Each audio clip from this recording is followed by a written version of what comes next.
pa naman siya dito sa gilid ba pag nag-try. You need to take the ketchup because she likes ketchup. One, go! Agay! Lalo sa pilay! Kasi in-advise na siya ng doktor na bawal mag-drive ng 6 months.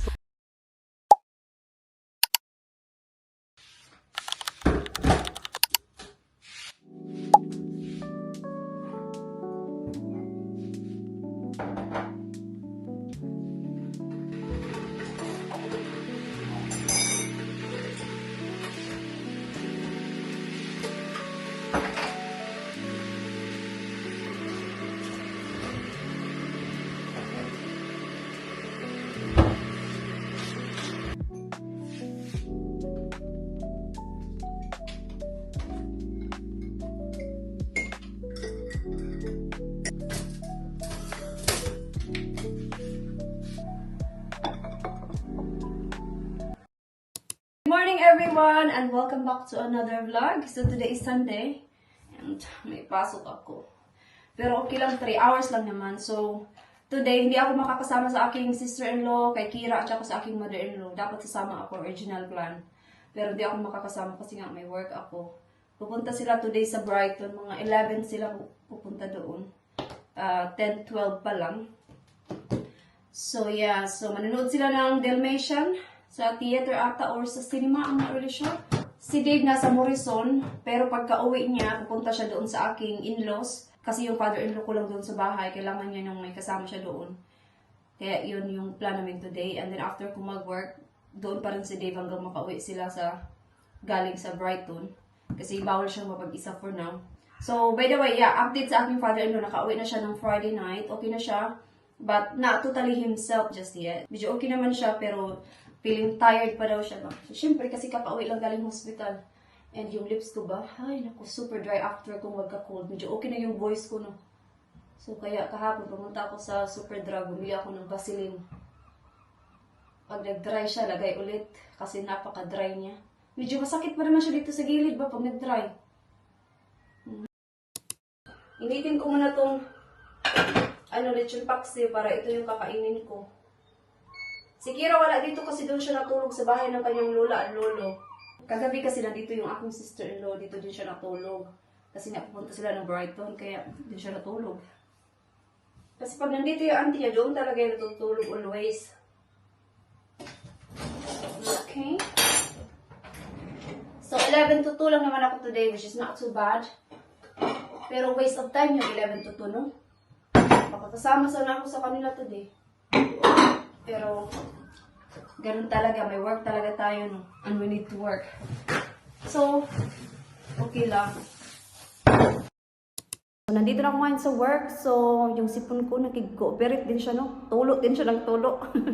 So, yeah. So, I will see you now later, guys, after 2. Pag nasa bahay na ako. Bye-bye! So, tapos na akong mag-work. Magkape na tayo. Grabe, ang lamig. Super malamig. Tapos ano pa, misty. Wala ka nang makita sa daan. Grabe, nilalamig talaga ako. Sabi ng ka-work ko, ang lamig today. So sabi ko sa kanya, kung nilalamig ka na, taga dito ka, ako pa kaya, no? Kaya malamig talaga. Tumawag ako kay Dave just in case pa. Hindi siya pumunta dun sa in-laws ko, pero nandun siya. Nanood siya ng football doon. So mag-chill muna ako, guys, and mag-vlog na lang ako mamaya kasi kailangan ko din i-charge yung aking camera kasi 11% na lang. So i-charge ko muna. So naka-charge na ako. Anong oras na ba? Magpo-4 pa lang. Mag-exfoliate ako ng aking lips kasi dry talaga siya. So ito yung ginamit ko.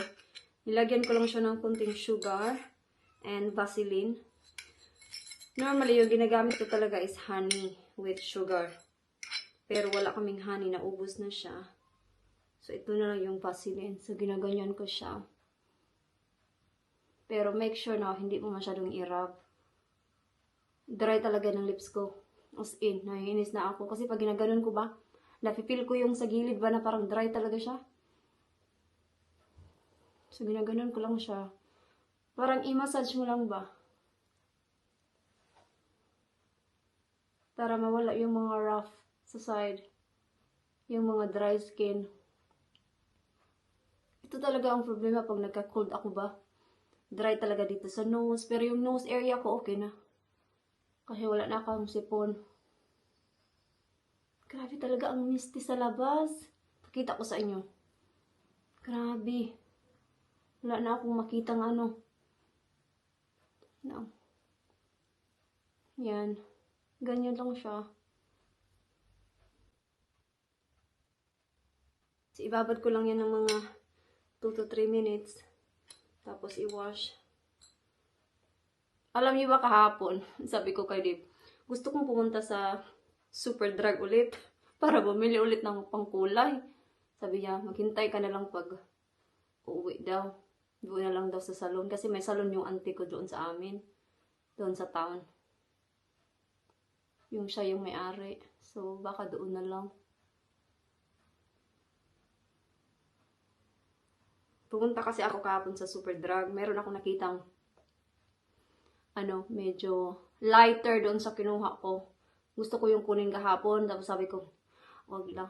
Sabi ko, wag. Baka hindi na naman talaga siya mag-work. Iwan ko bakit wala talaga siya kahit kunti. Or dahil siguro nung mic oil yung buhok ko. I don't know. Tingnan nyo, wala na tayong makita, oh. Ganyan yung panahon dito ngayon. Grabe, no? So, magluto na ako ng dinner. Si Dave at si Kira, mag-chips daw sila. Something na with chips. Tapos ako, kakainin ko yung rice ko kasi nag-rice pa ako kahapon. Hinugasan ko tong air fryer ng isang gabi. Pero feeling ko marami pa rin siyang mga oil. Ito talaga yung ayaw ko din sa air fryer ba? Kasi pag nagamit mo siya ng ilang beses, maraming mga oil. Kaya kailangan talaga siyang i-deep clean. So yeah, let's get started. So kunin ko yung isda na nabili ko ng isang araw sa Morrison.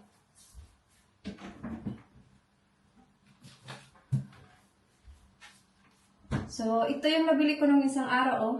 Sea bass na originally 5 pounds. 250 na lang siya. So, lagyan ko lang yan ng salt and pepper. Tapos, lemon juice. Ano pa ba? Toyo. Kailangan ko siyang hugasan.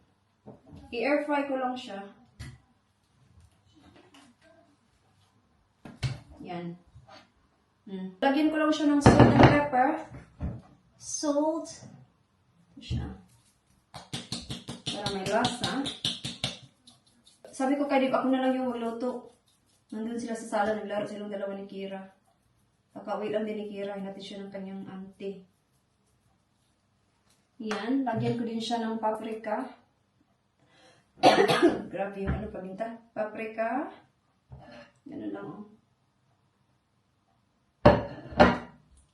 Nakalimutan na yung salt. Ang daming salt, oh. Nag-send kanina yung kapatid ko ng picture kasi umuwi siya. Lagay ko dito sa gilid yung picture. Umuwi siya for New Year. Babalik din siya sa Cebu after New Year. Kasi naka-intern siya. Kasi nag-intern siya sa Cebu. Matatapos na siya sa end of January. Yan. Pagkain nilang dalawa. Open natin yung window. Ang boring sa work kanina. Yung ginawa ko lang, naglagay ng mga price tags, nag-ayos-ayos ng mga cards. Kasi hindi naman busy kasi natapos na yung Pasko, di ba? Tapos 3 kami. Yun lang yung ginawa ko kanina. Bukas may work na naman ako.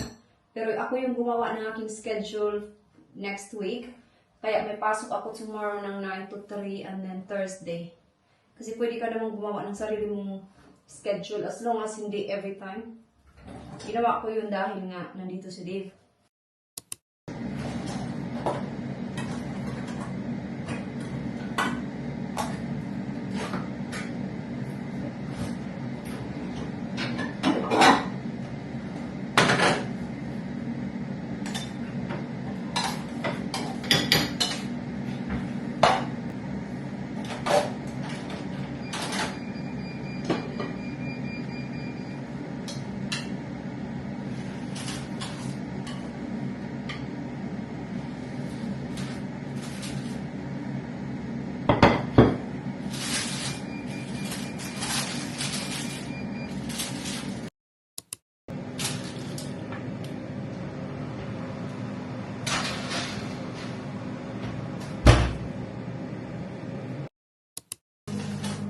luto na.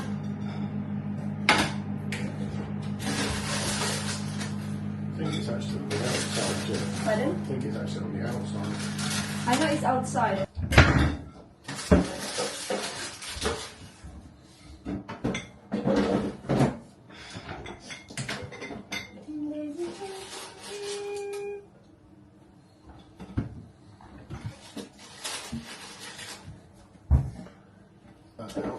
That after dinner. What the? What is it? Oh, I know what it'll be. It's coming up from that cupboard because that's in where the thingy was. I think you need to take you need to take the ketchup because she likes ketchup.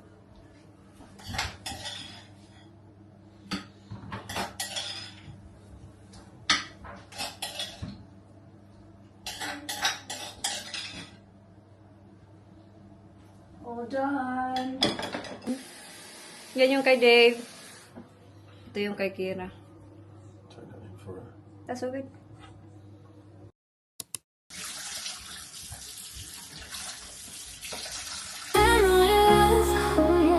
We cherish hand in hand, no need to perish. Hearts connect, we rise above, together strong, with family love. Family love, yeah, yeah. Shines so bright, guiding us through darkest night. Family love keeps us strong, together we belong, we belong. Oh yeah, I was doing a sniper. I said last night, where's the sniper? Anyway. There's chocolate on the sofa. It's fine, it comes off really easily. Yeah, you need to wipe it now. With this? No, you need to wipe We've it. done some machines. Mom, you Yeah, have but to later, do that's later, it's fine. Mom, So what again we're going to do is chocolate, this yeah? one. Ah, okay. You make my fingers crack. Don't push me. 3, 2, 1, go. Put it, stay in the middle. 3, 2, 1, go. Ow! Told you. Don't scrape your fingers into me. Wait. Protection. Go. 3, 2, 1, go. Okay. Land on the pillow. 3, 2, 1, go. You can't laugh. We need, Mum. As soon as you jump on, start running. Okay. 3, 2, 1, go. Let's start. Hello. Go start. We're doing 181. Wait, Mum. Yeah. We're gonna do a challenge. I'm gonna stand up and I have to try and make you stand up as well. I fell. Sit on first animation. Superman. Mum, hold me. Superman! Superman. You're gonna fall. I'm not. You're gonna fall. Mom, hold me here. Oh, them lights have gone funny. No, Kira needs to go up. Mom, hold Yeah, me. she's over I want to the be Superman. Yeah, but go in the kitchen and turn the lights off. You need to go. Okay. Thanks. Skincare na tayo. Lagay mo na tayo ng eye drops. Okay. Hindi na ako mag-toner kasi nag-toner na ako bago ako nag-wash. Pakita ko lang to sa inyo. Pinili ko to kahapon sa Superdrug. Kasabay ng Vaseline itong Skin Therapy Oil. Wala lang, gusto ko lang siya kasi mabango. Nakakatanggal din siya ng mga scars, mga stretch marks, mga ganun. So, ginagawa ko siyang lotion. Si Kira nasa kwarto na, si Dip din. Pinatay ko na yung ilaw dun sa sala. Kasi diretso na ako sa kwarto. Tapos gamitin ko tong CeraVe na retinol na binigay sa akin ng aking sister-in-law. By the way, kanina, yung pag-drop ng aking sister-in-law dito kay Kira, nagtopic kami about sa aking father-in-law. Sabi niya, yeah, so feeling tired pa daw yung father-in-law ko. Tapos parang confused ba siya ba? Siguro dahil nga hindi siya active lately, kaya kasi nga, di ba, pumunta siya ng hospital. Tapos kailangan niyang message yung DVLA or basta parang gano'n na ano ba, kailangan niyang sabihin na hindi siya makakapag-drive No, kasi in-advise na siya ng doktor na bawal mag-drive ng 6 months for, 6 months is a long time. Pero, much better na lang na ganun kaysa sa mag-drive siya ba na he's not fit enough para ganun. Sabi ko kay Dave, pwede naman siguro hindi na sabihin sa DVLA, parang hindi na lang siya mag-drive ba. Sabi ni Dave, much better daw kung sabihin mo in case of mga emergency ganun, at least aware na yung DVLA. Kasi kung hindi mo sabihin and then, something happened, mga ganun, mas worse daw yung mangyayari kasi mas matatanggalan ka ng lisensya kasi nga, alam mo naman sa sarili mo na you're not fit to drive. Tapos, napatuloy ka pa rin sa drive, if that makes sense. So, yeah. I think, yun yung gagawin kasi nga, yun din yung advice ng doktor na much better daw na hindi mo na mag-drive. So, it's not really good for my mother-in-law kasi siya lang yung mag-drive. Parang hindi talaga siya totally okay pa ba. Parang madali siyang mapagod, parang ganun. So, hopefully maging okay na siya soon. Especially yung weather dito. Walang sun, so it doesn't really help. Nakaka-depress yung weather na ganito, na walang araw. Di ba? Maulan, tapos dark. Yeah, so anyway, yun lang yung aking skincare, madalian lang. So, i-end ko na dito yung vlog at ito yung aking eye cream na gawin ko na dun sa kwarto. So, yes, so i-end ko na dito yung vlog. So, mapanood nyo yung vlog na to sa Wednesday. Tapos, yung next vlog ko is Wednesday, Thursday, Friday, Saturday. Maybe Saturday after nitong vlog na to. So, i-end ko na dito yung vlog. So, Happy New Year, everyone. And I hope to see you guys on the next one.